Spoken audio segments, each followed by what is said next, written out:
18 अप्रैल 1912 America के New York में रात के 9:30 बजे घनघोर बारिश में करीब 40,000 लोग दिल थामे हुए किसी का इंतजार कर रहे थे। ये वो काली रात थी जब न्यूयॉर्क में दर्द का सैलाब आने वाला था। 3 दिन से ये लोग टकटकी लगाए एक जहाज का इंतजार कर रहे हैं जिसका नाम है कारपेथिया। कारपेथिया जहाज अपने साथ एक ऐसी दर्दनाक कहानी लेकर लौटा था जिसको सुनकर आज भी लोगों के दिल दहल जाते हैं। एक ऐसा जहाज जो कभी नहीं डूब सकता था, RMS टाइटैनिक, जिसने सैकड़ों लोगों की जिंदगियां समुंदर के हवाले कर दी। और कारपेथिया जहाज पर मौजूद हैं वो चुनिंदा लोग जिन्होंने टाइटैनिक के रौद्र रूप को अपनी आंखों से देखा था। ये इतिहास की वो दिल दहला देने वाली घटना थी जिसको कोई भी इंसान भुला नहीं सकता। ये घटना अपने पीछे कई रहस्यों को छोड़कर चली गई। 10 अप्रैल 1912 को जब टाइटैनिक ब्रिटेन के साउथहैम्पटन से न्यूयॉर्क जाने के लिए अपनी पहली यात्रा के लिए तैयार था, तब वहाँ पर एक अलग ही माहौल था, क्योंकि लोगों ने टाइटैनिक के बारे में इतना सुन रखा था कि वो टाइटैनिक की विशालता और उसकी सुंदरता को देखने के लिए उमड़ पड़े। ऐसा माना जाता है कि करीब 1 लाख से भी ज्यादा लोग टाइटैनिक की भव्यता को देखने के लिए आए थे। और इतनी भीड़ टाइटैनिक को देखने क्यों न आती, क्योंकि टाइटैनिक था ही इतना भव्य। ये जहाज 269 मीटर लंबा था और इसकी ऊंचाई करीब 53 मीटर थी, जो कि एक 8 मंजिला ऊंची इमारत से भी ज्यादा ऊंचा था। ये जहाज बाहर से देखने में जितना भव्य लगता था, उससे ज्यादा आलीशान तो ये अंदर से था। ये इतना लग्जूरियस जहाज था कि इसमें 2 बड़े-बड़े ground stairs, heated swimming pool, gym, 4 restaurants, library, Turkish bath, electric bath और बार्बर शॉप इत्यादि थे। ऐसा मानो चलता फिरता लग्जूरियस होटल था जिसमें हर तरह की सुविधा मौजूद थी। टाइटैनिक लग्जरी के मामले में तो खास था ही, लेकिन एक और बात टाइटैनिक को खास बनाती, वो थी टाइटैनिक की सेफ्टी। ये उस समय दुनिया का सबसे बड़ा, सेफ और मजबूत जहाज था। टाइटैनिक को इस तरह से बनाया गया था कि इसका दूसरा नाम ही अनसिंकेबल था, मतलब कभी न डूबने वाला जहाज। और देखा जाए तो टाइटैनिक था भी एक ऐसा जहाज जो कभी नहीं डूब सकता था, क्योंकि इसको बनाया ही कुछ इस तरह से गया था, क्योंकि इसमें डबल बॉटम हल का इस्तेमाल किया गया था। दरअसल हल जहाज के इस बाहरी आवरण को बोला जाता है जो जहाज को मजबूती देता है। ये स्टील का बना एक मजबूत स्ट्रक्चर होता है। इसे आप जहाज की रीढ़ की हड्डी भी बोल सकते हो। ये जहाज की मेन बॉडी होता है। टाइटैनिक का ये हल वैसे तो मजबूत था ही, लेकिन इसे और ज्यादा सेफ बनाने के लिए टाइटैनिक के इस निचले वाले हिस्से यानी बॉटम में डबल हल का इस्तेमाल किया गया था। दरअसल समुद्र में कोई शिप चलती है तो उसका ज्यादातर इस निचले वाले हिस्से में किसी अंदरूनी चट्टान या अन्य चीजों से टकराने का डर रहता है। तो टाइटैनिक का डबल बॉटम हल होने की वजह से अगर इसका निचला वाला हल किसी इम्पैक्ट में टूट भी जाए तो दूसरा हल टाइटैनिक को सुरक्षित रखेगा और इसे डूबने से बचा लेगा। और टाइटैनिक का दूसरा सेफ्टी फीचर इसे और ज्यादा सेफ बना देता है। दरअसल टाइटैनिक को 16 वाटर टाइट कंपार्टमेंट्स में डिवाइड किया गया था। दरअसल जहाज का ये निचला वाला भाग शिप का मेन पोर्शन होता है जो पानी के अंदर चलता है। अब अगर मानकर चलो कि जहाज के इस वाले हिस्से में कहीं पर भी कोई छेद हो जाए तो धीरे धीरे जहाज के अंदर पानी भरने लगेगा और कुछ समय बाद जहाज पानी के अंदर डूब जाएगा। लेकिन टाइटैनिक के इस निचले हिस्से को 16 वाटर टाइट कंपार्टमेंट्स में बांटा गया था। इससे फायदा ये होने वाला था कि अगर बाई चांस जहाज साइड से किसी चट्टान से टकराता है और उसमें लीकेज होता है तो जहाज का जो कंपार्टमेंट क्षतिग्रस्त हुआ है केवल उसी में पानी भरेगा और बाकी के कंपार्टमेंट्स में पानी फ्लो नहीं करेगा, जिससे जहाज डूबने से बच जाएगा। और टाइटैनिक इतना बड़ा जहाज था कि अगर इसके 16 में से 4 कंपार्टमेंट्स में भी पानी भर जाए तो भी ये डूबने वाला नहीं था। और ऐसा होना एक असंभव सी बात थी कि इसके एक साथ 4 से ज्यादा कंपार्टमेंट्स डैमेज हो जाएं, क्योंकि ये कंपार्टमेंट्स बहुत बड़े बड़े थे। तो भला कोई चट्टान भी इस जहाज को कैसे डुबो सकती थी। इसी वजह से इस जहाज को कभी न डूबने वाला जहाज यानी अनसिंकेबल बोला जाता था। टाइटैनिक को व्हाइट स्टार लाइन कंपनी ने करीब 3 सालों में बनाकर तैयार किया था। 2 अप्रैल 1912 को टाइटैनिक जहाज बनकर तैयार हो चुका था और इसके कुछ दिन बाद यानी 10 अप्रैल 1912 को इसे अपनी पहली यात्रा के लिए तैयार किया जाता है। इस जहाज में उस जमाने के बड़े बड़े लोग बैठे थे। इसमें कुछ ऐसे प्रवासी भी थे जो अमेरिका जाकर एक नए जीवन की शुरुआत करने वाले थे। इस जहाज के कप्तान थे 62 साल के एडवर्ड जॉन स्मिथ, जो कि एक अनुभवी कप्तान थे। ऐसा माना जाता है कि ये इनका आखिरी सफर था। इसके बाद ये रिटायरमेंट लेने वाले थे। इस जहाज पर करीब 2240 पैसेंजर्स और क्रू मेंबर्स थे। वैसे तो साउथहैम्पटन से न्यूयॉर्क पहुंचने में 7 से 8 दिनों का समय लगता था, लेकिन टाइटैनिक उस जमाने का सबसे तेज चलने वाला जहाज था, तो व्हाइट स्टार लाइन कंपनी चाहती थी कि ये जहाज 6 दिनों में न्यूयॉर्क पहुंचे और लोग टाइटैनिक की भव्यता के साथ साथ इसकी रफ्तार को भी जाने। इस वजह से कंपनी की ओर से टाइटैनिक के कैप्टन स्मिथ को जहाज को फुल स्पीड से चलाने के इंस्ट्रक्शंस मिले हुए थे। टाइटैनिक को बने हुए अभी ज्यादा समय नहीं हुआ था और न ही टाइटैनिक के सेफ्टी टेस्ट और ट्रायल्स हुए थे, लेकिन फिर भी टाइटैनिक को एक लंबी यात्रा के लिए तैयार किया जा रहा था और इसका एक बहुत बड़ा कारण था। दरअसल व्हाइट स्टार लाइन कंपनी की एक और शिप थी, ओलंपिक, जो देखने में तो टाइटैनिक की तरह ही थी, लेकिन वो इससे थोड़ी छोटी थी। इस वजह से ओलंपिक शिप को टाइटैनिक की बहन बोला जाता था। मार्च 1912 को ओलंपिक शिप में खराबी आ गई थी। इस वजह से ओलंपिक इमरजेंसी में बंदरगाह पर रिपेयर होने के लिए आई। अब ये शिप इतनी बड़ी होती है कि इनको रिपेयर होने में कई महीनों का समय लग जाता है, तो इस वजह से व्हाइट स्टार लाइन कंपनी का बिजनेस इन महीनों में बंद पड़ जाता। तो कंपनी ने अपने बिजनेस को जारी रखने के लिए अगले ही महीने यानी अप्रैल में अपनी नई शिप टाइटैनिक को लॉन्च करने का फैसला किया। अब क्योंकि ये टाइटैनिक की पहली यात्रा थी, जिस वजह से टाइटैनिक के क्रू में कुछ अनुभवी लोगों का होना भी जरूरी था। इस वजह से टाइटैनिक के कुछ क्रू मेंबर्स को हटाकर ओलंपिक के कुछ क्रू मेंबर्स को टाइटैनिक के क्रू में शामिल किया गया। टाइटैनिक का एक ऑफिसर था डेविड ब्लेयर, इसको हटाकर इसकी जगह पर ओलंपिक के एक ऑफिसर को इसकी जगह पर ड्यूटी पर नियुक्त किया गया। तो डेविड ब्लेयर जब शिप को छोड़कर अपने घर जा रहा था, तो वो गलती से अपने लॉकर की चाबी को भी अपने साथ ले आया और दुर्भाग्य से टाइटैनिक पर मौजूद इकलौता दूरबीन भी उसी लॉकर में बंद था। डेविड ब्लेयर के द्वारा की गई ये छोटी सी गलती आगे चलकर टाइटैनिक को डुबो देती है। आखिर वो घड़ी आ ही गई जब 10 अप्रैल 1912 को टाइटैनिक अपने पहले ऐतिहासिक सफर पर रवाना होता है। कैप्टन स्मिथ भली भांति जानते थे कि साल के इन महीनों में समुद्र में बहुत ज्यादा आइसबर्ग मिलते हैं। इस वजह से उन्होंने खतरे को भांपते हुए नॉर्दर्न रूट के सीधे रास्ते को छोड़ते हुए साउदर्न रूट के इस थोड़े लंबे रास्ते को चुना। दरअसल आइसबर्ग समुद्र में मौजूद छोटे छोटे बर्फ के पहाड़ होते हैं। ये बर्फ के पहाड़ ग्लेशियर से टूटकर समुद्र की लहरों के साथ बीच समंदर में आ जाते हैं। आप इस मैप को देखिए, इसमें ग्रीनलैंड से बर्फ के ये छोटे छोटे पहाड़ टूटकर इस रास्ते के द्वारा अटलांटिक ओशियन में पहुंचते हैं। तो ये वाला जो रीजन है, इसमें अप्रैल के महीने में बहुत ज्यादा आइसबर्ग टूटकर आते हैं। लेकिन अच्छी बात यह है कि इन आइसबर्ग को अटलांटिक ओशियन में पहुंचते पहुंचते करीब 2 साल लग जाते हैं और अटलांटिक ओशियन तक पहुंचते पहुंचते वो आइसबर्ग पिघलकर समुद्र के पानी में विलीन हो जाते हैं। जो आइसबर्ग बहुत ज्यादा बड़ा होता है वही अटलांटिक ओशियन के बीच में आ पाता है। तो कैप्टन स्मिथ ने आइसबर्ग के खतरे को टालने के लिए इस रास्ते के बजाय इससे थोड़े दूर के रास्ते को चुना, जहाँ पर आइसबर्ग मिलने के चांसेस बहुत कम हों। ये वो समय था जब जहाज में आइसबर्ग इत्यादि को देखने के लिए ज्यादा कोई खास टेक्नोलॉजी नहीं होती थी। इस वजह से जहाज के सामने थोड़ी ऊंचाई पर यहाँ पर एक क्रोज नेस्ट होता है, इसे लुकआउट पॉइंट भी बोला जाता है। इस क्रोज नेस्ट में हमेशा 1 से 2 लोग दूरबीन लेकर बैठे रहते हैं, जो दूर तक सामने देखते रहते हैं कि जहाज के सामने कोई अड़चन तो नहीं है जिससे जहाज टकरा जाए। और जब ये जहाज पानी में चलते तो ये सभी जहाज वायरलेस रेडियो के जरिए एक दूसरे को संदेश भेजते रहते कि कौन सी जगह पर क्या अड़चन है। जब टाइटैनिक आधे रास्ते पर पहुंच चुका था, तब इसको कोरोनिया शिप से आइसबर्ग होने की पहली चेतावनी मिलती है। ये आइसबर्ग अभी टाइटैनिक से 1 दिन की दूरी पर था। टाइटैनिक पर सीनियर ऑफिसर जैक फिलिप्स इस वायरलेस रेडियो सिस्टम को ऑपरेट कर रहे थे और दूसरे जहाजों के साथ संपर्क में बने हुए थे। 14 अप्रैल को दोपहर में टाइटैनिक को आइसबर्ग के होने की दूसरी चेतावनी मिलती है। वायरलेस ऑपरेटर जैक फिलिप्स इन चेतावनियों के बारे में जहाज के कप्तान को आगाह करते हैं। टाइटैनिक के इस पहले सफर पर टाइटैनिक का मालिक जोसेफ ब्रूस भी था।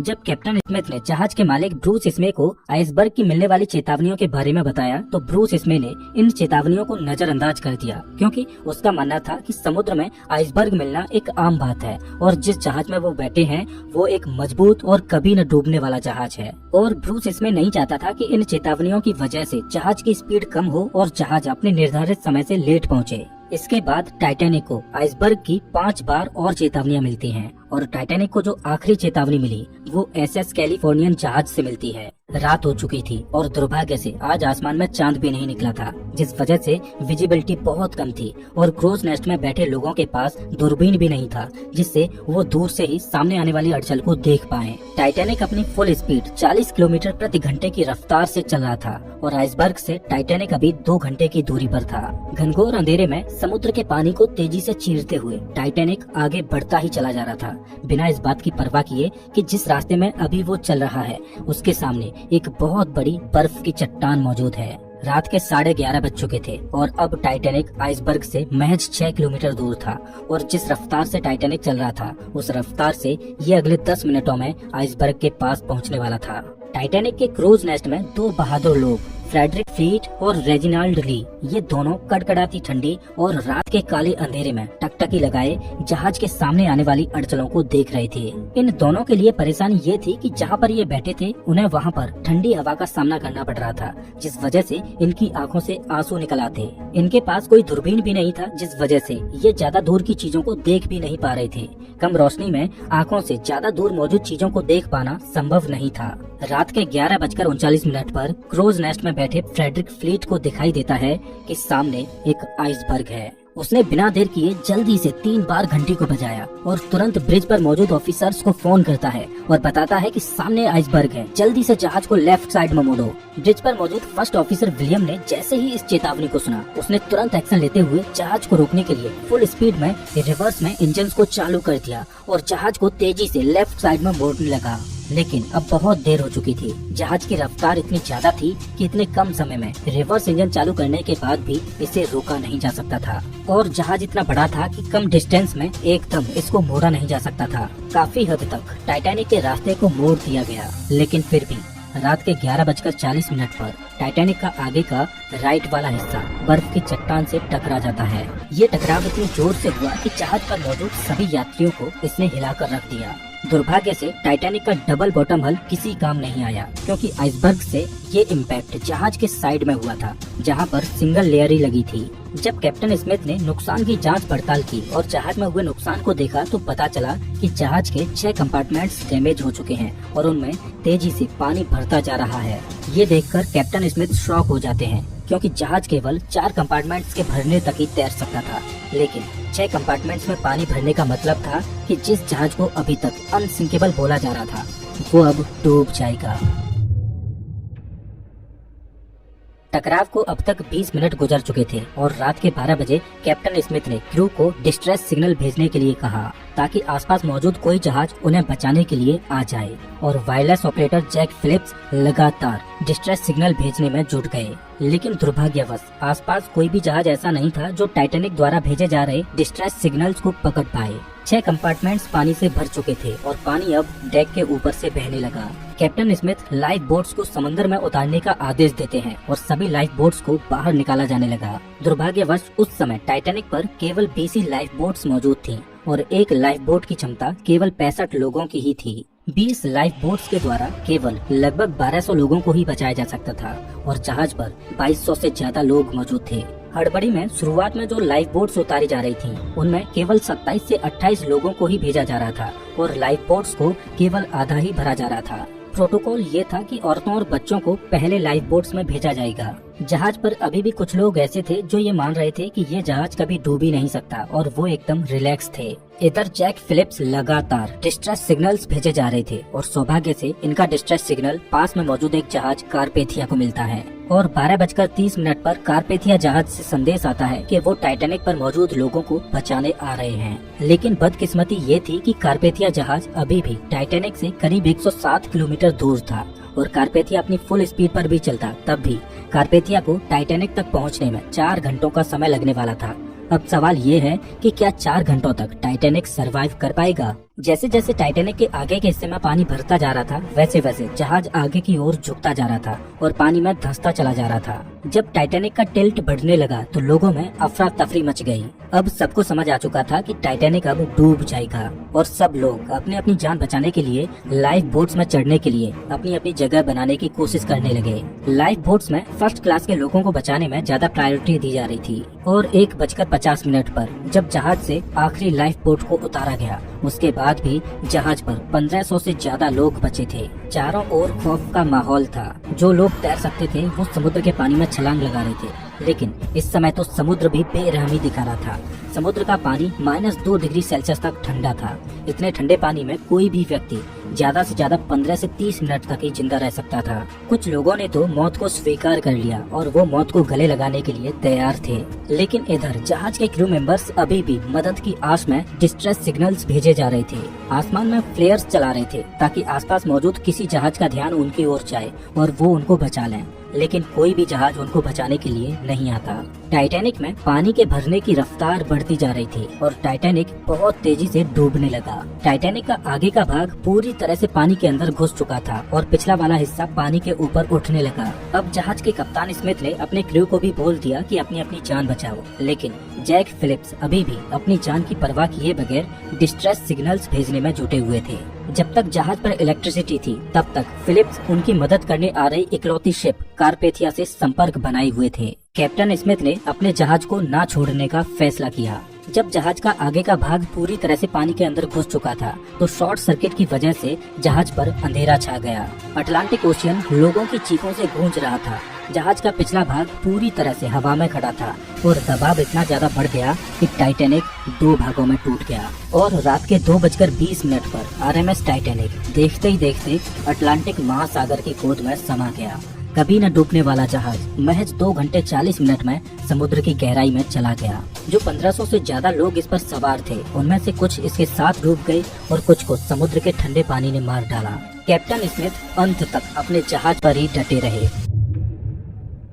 टाइटैनिक के डूबने के करीब 2 घंटों के बाद अगले दिन की सुबह में कारपेथिया जहाज बचे हुए लोगों को रेस्क्यू करने के लिए पहुंचता है और केवल 706 लोग ही इस हादसे में जिंदा बचे थे। 3 दिनों के बाद 18 अप्रैल 1912 को रात के 9:30 बजे कारपेथिया न्यूयॉर्क में पहुंचा, जहां पर 40,000 लोग तेज बारिश में कारपेथिया का इंतजार कर रहे थे। इस हादसे के बाद कई ऐसे सवाल खड़े हुए जिनका जवाब आज भी लोग खोज रहे हैं, लेकिन जब इसकी इन्वेस्टिगेशन की गई तो एक चौंकाने वाली बात सामने आई। जब टाइटैनिक डूबा था तब उस पर मौजूद हर एक व्यक्ति को बचाया जा सकता था, क्योंकि टाइटैनिक से महज 37 किलोमीटर दूर एक और जहाज मौजूद था जो समय पर आकर मदद कर सकता था। ये वही एसएस कैलिफोर्नियन जहाज था जिसने आखिरी बार टाइटैनिक को आइसबर्ग की चेतावनी भेजी थी। लेकिन ऐसी क्या वजह थी कि एसएस कैलिफोर्नियन जहाज टाइटैनिक की मदद करने के लिए नहीं गया, जबकि उन्हें होराइजन में आसमान में छोड़ी जाने वाली फ्लेयर्स भी दिखाई दे रही थी। तो इन्वेस्टिगेशन में पता चला कि समुद्र में आइसबर्ग के खतरों को देखते हुए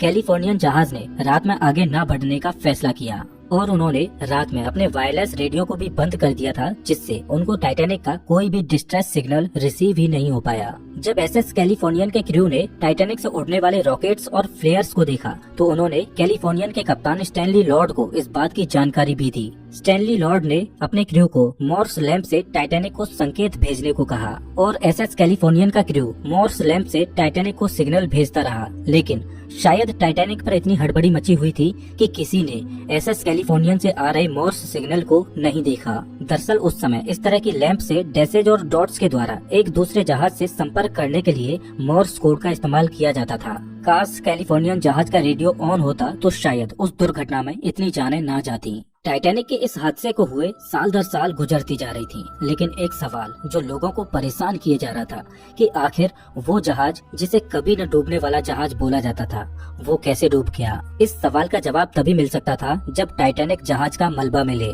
खूब सारी खोजबीन की, लेकिन अटलांटिक महासागर ने टाइटैनिक को अपनी गोद में ऐसे छुपा रखा था कि उसका मलबा किसी को मिल ही नहीं रहा था। आरएमएस टाइटैनिक के मलबे को समुद्र की गहराइयों में ढूंढते ढूंढते 70 सालों से भी ज्यादा का समय गुजर चुका था।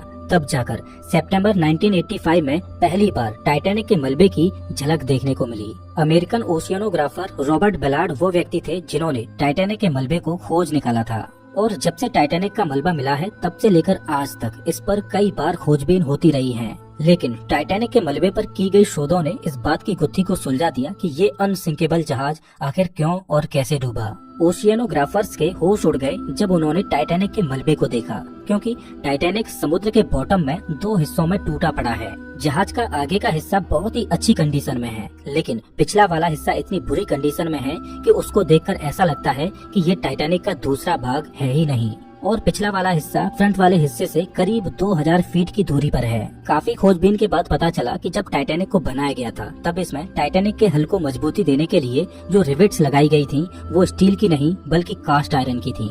यहाँ पर कंपनी ने जहाज को बनाते हुए कॉस्ट कटिंग करने की कोशिश की। अब चूंकि कास्ट आयरन स्टील से नरम होता है, इस वजह से जिस जगह पर आइसबर्ग टाइटैनिक की बॉडी से टकराया उस जगह के रिवेट्स प्रेशर पड़ने की वजह से खुल गए और आपस में जुड़ी प्लेट्स अपनी जगह से खिसक गयी, जहाँ से पानी को अंदर घुसने का रास्ता मिल गया। आज टाइटैनिक का मलबा समुद्र की गहराइयों में वातावरण से लड़ाई लड़ते हुए अपने अस्तित्व को खोता जा रहा है और ऐसा माना जाता है कि आने वाले कुछ सालों में समुद्र से टाइटैनिक के ये निशान भी गायब हो जाएंगे। टाइटैनिक की ये घटना सच में एक दिल दहला देने वाली घटना थी।